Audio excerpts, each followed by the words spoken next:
दफा बंदियाल करेंगे और जस्टिस इजाजुल हसन और जस्टिस मुनीब भी इस बेंच का हिस्सा होंगे। 11 बजे समाअत शुरू होगी और पीटीआई की लीगल टीम भी यहाँ पे पहुंच चुकी हैं और उसके अलावा यहाँ पे पीटीआई के सेक्रेटरी जनरल और साबिक वजीर यहाँ पे पहुंचे और कुछ देर बाद उन्हें पता चला कि समाअत 11 बजे के बाद शुरू होगी। उसके बाद वो बाहर लाहौर की सुप्रीम कोर्ट रजिस्ट्री से बाहर चलेंगे और 11 बजे यहाँ पे दोबारा पहुंचेंगे। ठीक है अलमास, तफसीलन आगाह करने के लिए शुक्रिया। परवेज इलाही के वकील आमिर सईदरा कहते हैं डिप्टी स्पीकर के पास ऐसी कोई रूलिंग पास करने का इख्तियार नहीं था। उन्होंने सुप्रीम कोर्ट के हुक्म की तौहीन की है। जब उसकी पिटीशन फाइल होगी तो इनको सजा भी होगी। की तारीख के अंदर डिप्टी स्पीकर पंजाब असेंबली में अगेंस्ट कॉन्स्टिट्यूशन जो बात की है, इसकी मिसाल कहीं नहीं मिलती है। सुप्रीम कोर्ट ऑफ पाकिस्तान ने ऑलरेडी जो एक ऑर्डर पास किया था, उस ऑर्डर की बिल्कुल वायलेशन की गई और वायलेशन करते हुए उन्होंने ये ऑर्डर पास। अब सुप्रीम कोर्ट में जो देखा जाए तो सुप्रीम कोर्ट के ऑर्डर की एक कंटेम्प्ट की है और मेरा ख्याल है कि ये जब इसके ऊपर अभी तो हमने पिटीशन फाइल की है परवेज साहब की तरफ से, जब कंटेम्प्ट फाइल होगी तो कंटेम्प्ट के अंदर ये इंसाफ को सजा भी होगी। जो हमने पिटीशन आज फाइल की है उसके अंदर इसके पास कोई ऐसा राइट नहीं था कि कोई ऐसी रूलिंग पास करते। सुप्रीम कोर्ट ने कहा कि ये दोनों का इलेक्शन है और दोनों का जो इलेक्शन होना है उस इलेक्शन के अंदर इनका सेकंड पोल होगा। जो लोग वहां मौजूद होंगे उन लोगों का आप वोट काउंट करके आगे रिजल्ट अनाउंस कर देंगे। उन्होंने ये देखने में मुनासिब नहीं समझा कि जो परवेज इलाही वजीर अल्लाह के कैंडिडेट हैं उनका वोट भी डिस्कार्ड कर दिया। डिप्टी स्पीकर ने कॉन्स्टिट्यूशन को किस तरह वायलेट किया है, इसकी मिसाल कोई नहीं मिलती है। नौमुंतखब वज़ीर आला पंजाब हमजा शहबाज ने अपने ओहदे का हलफ उठा लिया। गवर्नर हाउस लाहौर में गवर्नर पंजाब बलीगुर रहमान ने हमजा शहबाज से हलफ लिया।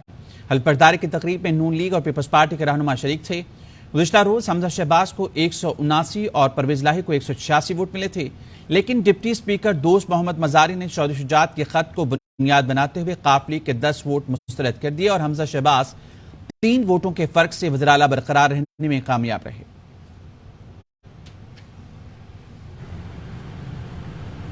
पीटीआई के रहनुमा फवाद चौधरी का ट्वीट, लिखते हैं वकला कम ही किसी तशरीह पर मुत्तफिक होते हैं, लेकिन मुल्क के तमाम सीनियर वकला का इत्तफाक है स्पीकर की रोलिंग मावराए आइन है। जल्दी में हलफ लेने से अंदाजा होता है कि खुद हमजा को भी रूलिंग के गलत होने का यकीन है। चेयरमैन पीटीआई इमरान खान ने कहा है पूरी कौम की नजरें अब सुप्रीम कोर्ट ऑफ पाकिस्तान पर लगी हैं। पंजाब असेंबली में जो कुछ हुआ इस पर हैरान हूं। चोरी का पैसा इस्तेमाल करके जमहूरियत का जनाजा निकाला गया।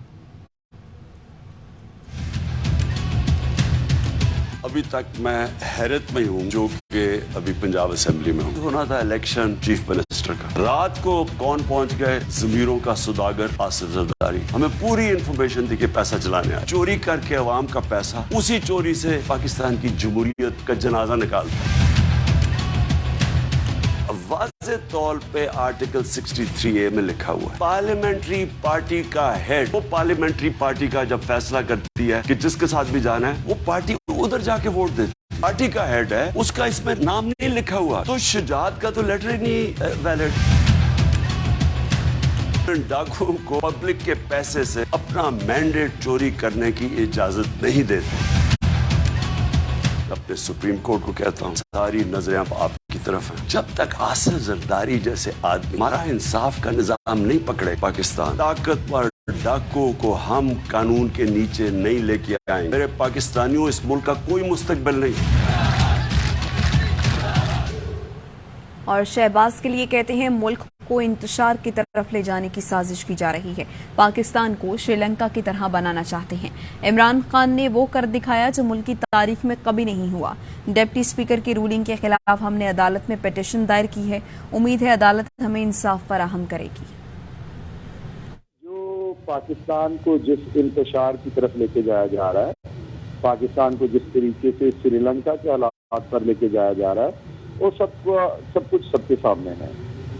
इमरान खान और उनकी पार्टी ने पाकिस्तान के आइन के अंदर रहते हुए, पाकिस्तान की जमहूरी इक़्तिदार के अंदर रहते हुए इस माफिया के साथ हर मुमकिन लड़ाई की है।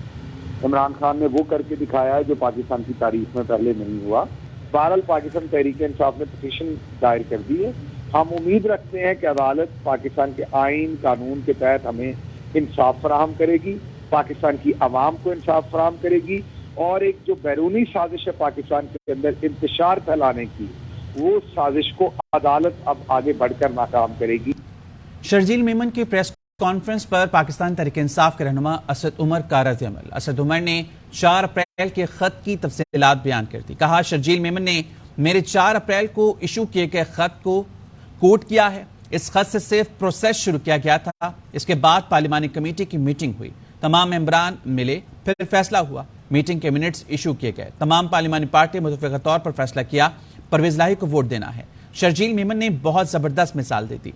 वो रिकॉर्ड पहले भी सुप्रीम कोर्ट में पेश किया गया था। सुप्रीम कोर्ट ने इसी बुनियाद पर 25 लोटों को फारिग किया था। आइन का तरीक़ेकार पिछली दफा भी इस दफा भी फॉलो किया गया। टॉक की है और उन्होंने साबित करने की कोशिश की है कि तहरीक इंसाफ ने जो अपनी सूबाई असेंबली को हिदायत जारी की थी परवेज इलाही साहब को, तो वो भी जो है वो इमरान खान की हिदायत के ऊपर हुआ था और उन्होंने कोई 4 अप्रैल का मेरा इशू किया हुआ खत जो है मेरे दस्तखत का, उसको उसने कोट किया है। उनको ये नहीं पता कि उससे सिर्फ प्रोसेस शुरू किया गया था। उसके बाद बाकायदा पार्लिमानी कमेटी की मीटिंग हुई, उन मेंबर्स ने फैसला किया, उसके मिनट्स इशू हुए और तमाम पार्लिमानी पार्टी ने यूनानिमस फैसला किया कि परवेज इलाही साहब को वोट डालना है। और आइन कहता है कि पार्लिमानी पार्टी फैसला करेगी कि किसको वोट डालना है और किसको नहीं डालना। झूठ के लिए भी अकल की जरूरत होती है, पूरी फाइल तो पढ़ लेते। आपने तो बहुत जबरदस्त मिसाल दे दी। वो रिकॉर्ड सारा हाजिर है और हम सुप्रीम कोर्ट के सामने पहले भी पेश कर चुके हैं और उसी की बुनियाद के ऊपर ये 25 लोटों को फारिग किया गया था। वो रिकॉर्ड में हम दोबारा हाजिर कर देंगे। आइन के अंदर लिखा हुआ है, वही तरीकेकार हमने पिछली दफा भी फॉलो किया था और वो इस दफा भी फॉलो किया गया है। पीटीआई रहनुमा मोदी ने कहा है, कौम करप्ट टोले को शिकस्त दे चुकी है। बंद कमरों में बड़े बड़े वादे किए गए। आसिफ जरदारी और नून लीग का एक ही एजेंडा था कि इमरान खान को हटाओ। 17 जुलाई के बाद बड़ी बड़ी ताकतों की काम पे टांग रही हैं। जरदारी क्यों भाग रहा है हर तरफ? मैंने उन्हें बताया कि बड़ी कमिटमेंट्स हुई है, बंद कमरों में बड़े वादे वईद हुए हैं। उन वादों वईद में स्टेक्स बहुत हाई चले गए हैं। दबाव है सिर्फ जरदारी के ऊपर नहीं, बल्कि पाकिस्तानियों जो आपने 17 जुलाई को किया, बड़े बड़े ताकतों की काम पे टांग रही है। 17 जुलाई को इनको समझ नहीं आई, इन्होंने हर हरबा इस्तेमाल किया, लेकिन हर हरबे के इस्तेमाल करने के बावजूद कौम ने तमाम ताकतों को शिकस्त। चेयरमैन पीटीआई इमरान खान की कॉल पर मुल्क भर में अवाम सड़कों पर निकला है। वफाकी दारकूमत इस्लामाबाद में F9 पार्क में पीटीआई अवाम ने एहतजाज किया। मुजाहिरीन ने F9 पार्क के गेट बंद कर दिए और सड़क ब्लॉक कर दी। लाहौर के लिबर्टी चौक पर अवाम ने भरपूर एहतजाज किया। कराची में तहरीक इंसाफ के कारकुनान शार फैसल पर इंसाफ हाउस के बाहर जमा हुए। कारकुनों के आसिफ जरदारी और शहबाज शरीफ के खिलाफ नारे। कोयटा में भी अवाम इमरान खान की कॉल पर सड़कों पर निकल आए। मनान चौक पर पीटीआई कारकुनान और अवाम ने एहतजाज किया और हुकूमत के खिलाफ नारे लगाए। पेशावर में पीटीआई कारकुनान का हश्द नगरी में एहतजाजी मुजाहरा। गुजरात में रात के पीटीआई के सैकड़ों कारकुन सड़कों पर निकल आए। पीटीआई कारकुनान ने जहूर पैलेस के सामने एहतजाज किया। मुल्तान में 9 नंबर चुंगी पर अवाम ने एहतजाज किया।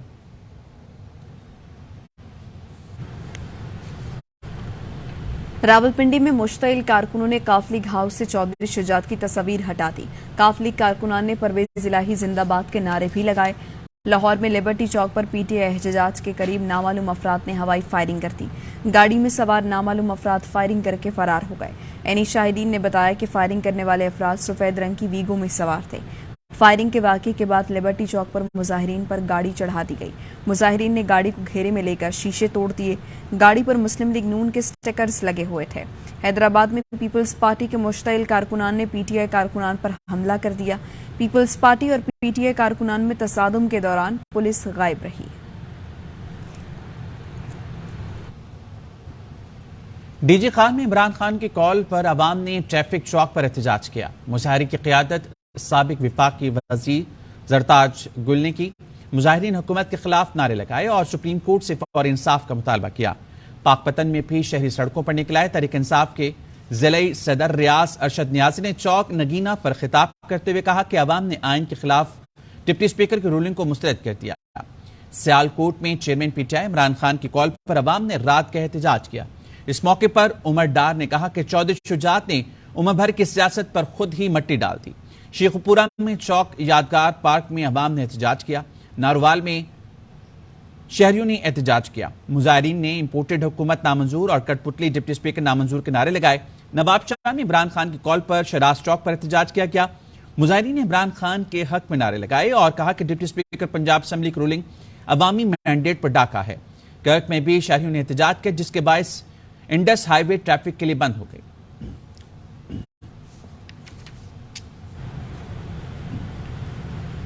सुप्रीम कोर्ट लाहौर रजिस्ट्री के बाहर मीडिया से गुफ्तगू करते हुए चौधरी परवेज इलाही ने कहा कि पंजाब असेंबली में हमारी अक्सरियत थी।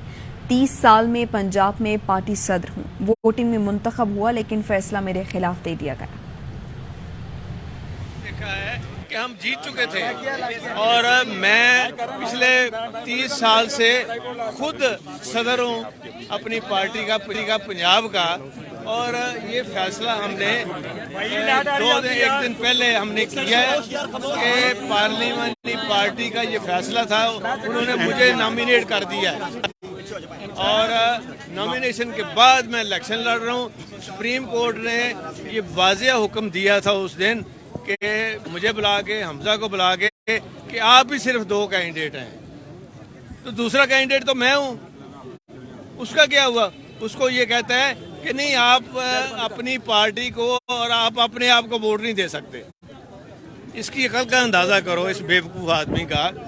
हालांकि उस वक्त हमने ये आवाज़ उठाई थी कि ये वजह बना है पिछला जो एपिसोड हुआ है ना, जो अंदर पुलिस ये लेके आया ना, डिप्टी स्पीकर के ऊपर तो आर्टिकल 6 लगता है कि इसने कॉन्स्टिट्यूशन को वायलेट किया है। इसने वो काम किया है कि जो गद्दार भी नहीं करती उससे बढ़कर गद्दार निकला है, बल्कि तौहीन अदालत की है कि कंटेम्प्ट ऑफ कोर्ट भी इस पे लगना चाहिए।